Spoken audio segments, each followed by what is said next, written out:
Deanna had lived on the streets and had been in Ukraine, born there, and by the age of 10, she left her birth mother and chose the streets over the life she had had with her birth mom. Her birth mother was an alcoholic, a very angry woman, and she prostituted as well. But the hand that holds this flailing soul, he will not let go. Deanna was 15 when Larry and Tara Quinn adopted her. That was about 17 years ago. Tara is our guest on this episode of GPS, God, People, Stories. I'm Jim Kirkland. And I'm Phil Fleischman. Not only is our guest an adoptive parent, but I am too. My wife and I adopted a little girl. And same for my wife and I. We are adoptive parents. We have 2 adopted girls. And you know as well as anybody, Phil, every adoption story is unique and it is special. And on this episode of GPS, Tara Quinn's going to share the unique and very special story of her daughter's adoption. You're also going to hear Billy Graham talk about the importance of the home. The first thing that God did after creation was to establish the home. Is there love in your home? The rest of Billy Graham's comments are coming up a little later in the episode, but you can learn more about God's love anytime by going to this website, findpeacewithgod.net. That's findpeacewithgod.net. GPS. God. People. Stories. Deanna is not Tara and Larry Quinn's only child. They have 2 sons whom Tara gave birth to, Clay and Aaron, and they're also the unofficial adoptive parents of another son whose name is Charlie. When we adopted Deanna, our oldest son was 17, Charlie was 16, Deanna was 15, and then Aaron was 13. That was in 2001. Tara met Deanna 1 year earlier when she went on a mission trip with her oldest son, Clay, to an orphanage in Ukraine. So in my mind, I had pictured a very sterile facility with metal beds and babies unattended and not being loved. Not that they weren't being taken care of, but as a mother of 2 children, I was sort of overwhelmed of what this was going to be. So I had spent a lot of time praying, had other people praying for me. And when I walked in that door, I was taken back. As I came to learn more about the orphanage, it was a Christian orphanage, and Roman Corneco, the man that founded the orphanage, was a believer, and you just felt the love of God in this facility when we walked in. Tara has run a pro-life crisis pregnancy center for years, and when she felt God leading her to go on this mission trip, she assumed she'd be using her ministry experience to help the children in the orphanage. When I went there, life was very full. I was not looking for a daughter. I wasn't looking for another child in our home. And so adoption was not even something we had even talked about. We respected that was a great decision for many people, but we just never, ever thought that's something we would be involved in. That would change within just a few days, though. It began when the orphanage staff told Tara's group about one specific orphan named Deanna. Deanna had lived on the streets and had been in Ukraine, born there, and by the age of 10, she left her birth mother and chose the streets over the life she had had with her birth mom. Her birth mother was an alcoholic, a very angry woman, and she prostituted as well.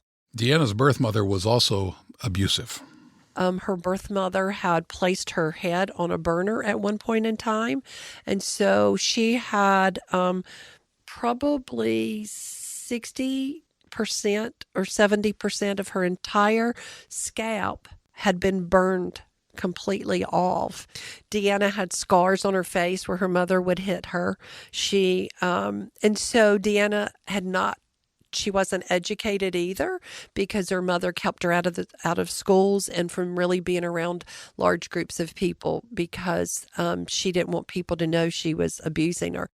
A few years before Tara met Deanna, Deanna had had reconstructive surgery to address the injuries to her head, as well as injuries to her teeth and eyes.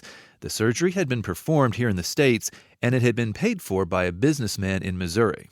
During that time, a family in Missouri had begun the process of adopting Deanna, but the mom got sick and the family decided it couldn't go through with the adoption.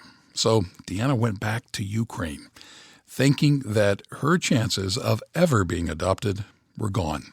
But then God prompted Tara Quinn to go on that mission trip with her teenage son. When I met Deanna, I just remember the first time I saw her, I was overwhelmed. Of course, we know that was the Holy Spirit working. And so my mother's heart was overwhelmed. All I could think about was how much I loved Clay and Aaron and how this one girl, all orphans desire a home. They desire what's called that forever family. And so something in my heart just exploded for her.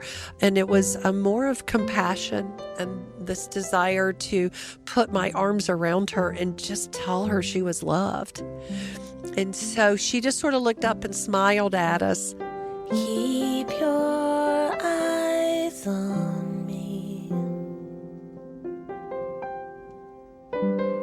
Though this life is hard, I will give you perfect peace. They spent some time together after that first meeting, and then, on the last day of the mission trip, Deanna was able to spend the entire day with Tara and Clay. The goodbye was very hard. The last time I saw Deanna on that trip, we were on a bus, and they usually have very large windows, tour buses do, and so she literally ran beside my bus window and touched the window, and I was overwhelmed, and I knew that it was bigger than just me and just an emotion, and I really felt God was beginning to do something, and He was. Tara and Clay returned home, but Tara didn't say anything to her husband about adoption, not for about 2 weeks. Instead, she spent that time talking to God about it. I knew that this was something that I needed the whole family to want to be a part of, that Deanna didn't need just a mother or just a father. She needed a family. And so my last thing that I told the Lord was, my whole family has to be in agreement, or I can't do this, Lord, because this could tear my family apart. As it turned out, the whole family was in agreement. So Tara and Larry began the adoption process. It took about a year, but Tara and Deanna came home together in March of 2001. We landed and got back in the country on my birthday. So I joke and say I gave birth to her on my birthday. The flight from Ukraine to the United States was a long one, but it was nothing compared to the journey that lay ahead for the Quinn family. My daughter was 15 years old when she came to us. There had been so much brokenness in her life. There was the physical abuse. There was the rejection from 2 families. And so we had no understanding of the depth of that brokenness within her. I've known rejection. I bought the lie that I could never overcome the hurt inside. That brokenness made it nearly impossible for Deanna to trust her parents. It made it hard for her to understand family life. It led her to sabotage good situations just so she could retain control of the outcome. There were many times when all I could do was look her in the eye and say, I am your mother, and you are my daughter, and I love you. And, we've said that with tears. We've said it with loud voices. We've said it through a lot of pain. But she'll tell you, my mother prays, and my mother never gave up on me. No, neither Tara nor Larry ever gave up on their daughter. But they often ask themselves, what were we thinking? We had no idea. And but we were committed. We were committed to the purposes and plans of God. We were committed to this daughter.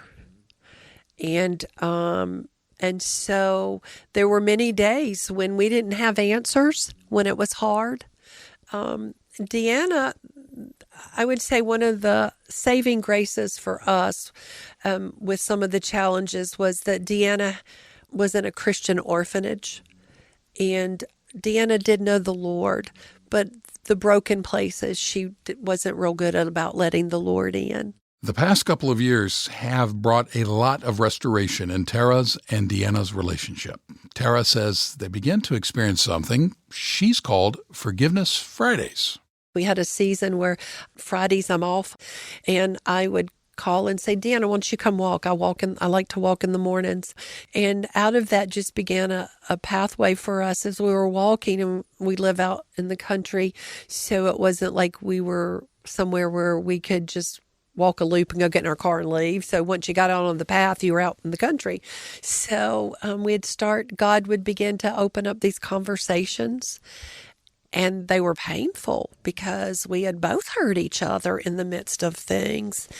And just the grace we had for each other to forgive. We need to walk in forgiveness. We think sometimes that forgiveness is a one-time decision, but I think with Deanna and I, we can look back and forgiveness needs to be a lifestyle because we all hurt each other, no matter husbands and wives, friends, children, families. So I think just to understand, we have to learn to walk in forgiveness, and you do have to have God's grace. Do you remember ever knowing anyone who saw you as someone who called you by name and said, forgive her? Tara Quinn and her family discovered that God's grace can transform your life and your relationships in a way nothing else can. Do you sense that you need to experience that kind of transformation? We would be blessed and delighted to help you with that. Go to our website, findpeacewithgod.net. That's findpeacewithgod.net. The transformation that God worked in the Quinn family has led Tara and Deanna to begin doing ministry together. Tara's going to share a story about that in just a minute. You're listening to GPS, God, People, Stories, a podcast production of the Billy Graham Evangelistic Association. The first thing that God did after creation was to establish the home. Billy Graham. Is there love in your home? Loving your children through the teenage period. Now that's difficult, but do it. They're going to have their moments of rebellion. They're finding themselves. They're growing from teenagers to adults, and they have a real tough time. And during that period of time, parents should love and advise and counsel, but most of all love and understand. Would you let Christ come to your house today? Would you let him come to your heart? You see, Jesus Christ died on the cross for your sins. We've all sinned, every one of us. We're all in the same boat. We're all sinners, and the boat is sinking. The wages of sin is death, but he came and took the death and the judgment and the hell that we deserve on the cross, and he says, I love you. I want to forgive you. I want to come into your life. I want to come into your heart. I want to come into your home. I'm asking you to let him tonight. A classic Billy Graham message. If you don't know, I want to share with you that you can have messages just like the one you heard delivered right to your inbox. Plus, every week's episode of this program, GPS. All you need to do is go to billygraham.org/subscriptions. Once you're there, enter your email address. Just look for the Billy Graham Radio email newsletter. That's billygraham.org/subscriptions. Our guest on this episode of GPS has been telling the story of how God has worked in her and her adoptive daughter's life. Tara Quinn says she and Deanna have had some rough patches in their relationship, but now the two women have begun ministering to other adoptive families. Tara remembers when they spoke at a conference in Iowa. We had one woman who came up to us, and she and her husband had 3 natural children, and they have 2 adoptive children from Russia. And so their daughter is out of high school now, but in a real rebellious time. And some of the things that I shared on the platform, they were like, that has happened in our home. But, I think our story gives hope. And I think it's one of hope when we share it together. We want to thank Tara Quinn for being with us on this episode of GPS, and we want to thank Deanna for allowing her mom to share her story. Also, a big thank you to Laura Story for the use of some of her music, and of course, we want to thank you for listening. This is GPS, God, People, Stories. I'm Phil Fleischman. And I'm Jim Kirkland. Smart speakers seem to be popping up everywhere, and now you can listen to GPS on your Amazon Echo. It's real easy. All you need to do is tell Alexa to play the podcast GPS, God, People, Stories on TuneIn. That's just one of many places where you can hear GPS. We're also on platforms like iTunes, SoundCloud, and iHeartRadio. GPS, God, People, Stories. It's an outreach of the Billy Graham Evangelistic Association. Always good news. I've been living like an orphan, trying to belong here, but it's just not my home. I've been holding on so tightly to all the things that I think that satisfy my soul, but I'm letting go. Please be my guide. Be my guide, so I can just be me. So I can just be me. I can just be me.